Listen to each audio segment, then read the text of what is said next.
This is going to be a quick video on how to care for and how to clean electroplated diamond sharpening plates.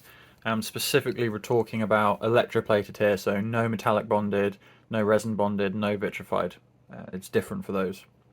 The reason I wanted to make this video was because I see so much misinformation online, people doing the wrong thing and spending money on Barkeeper's Friend and damaging their plates for just no reason. So I see a lot online that people somehow manage to let their electroplated stones corrode. I don't know how they're corroding on you. I've had these for years and years and years, and I use these pretty much exclusively for lower grit stuff, and I've never had them corrode on me. So there's a few points to make here. The first one is don't let them corrode. They don't corrode easily, they're plated with nickel, and that's pretty corrosion resistant.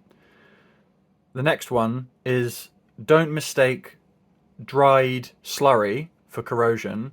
And the third one is definitely do not use Barkeeper's Friend. So when people do get corrosion or think they have corrosion, they will often go to Barkeeper's Friend, which everyone tells you to use online.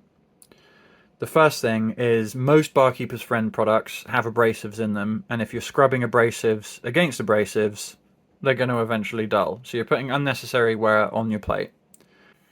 The second reason not to use Barkeeper's Friend is because electroplated diamond sharpening stones are plated with nickel, and the active ingredient in Barkeeper's Friend is oxalic acid, and oxalic acid makes nickel brittle. And I don't have any evidence of this, but I believe if you are making your electroplated bond brittle, then you're more likely to tear diamonds out of that plating. Going back to my previous point where lots of people will mistake slurry for corrosion, I've got an example here.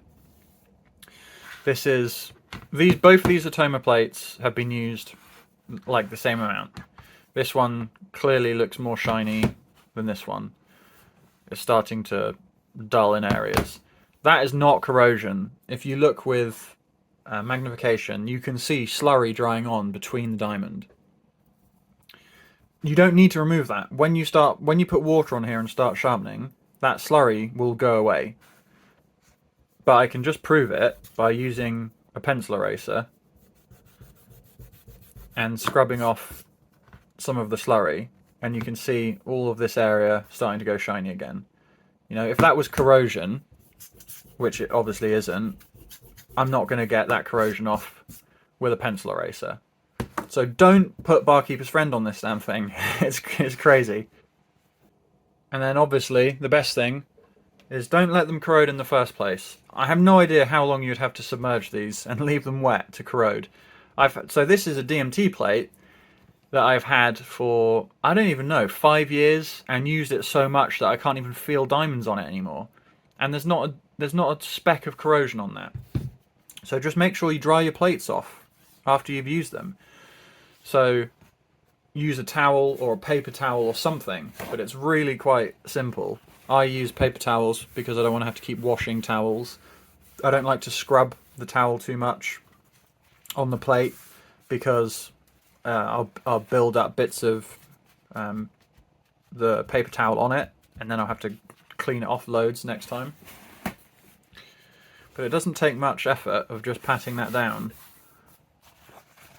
The plate is bone dry, and I can put it away without corroding.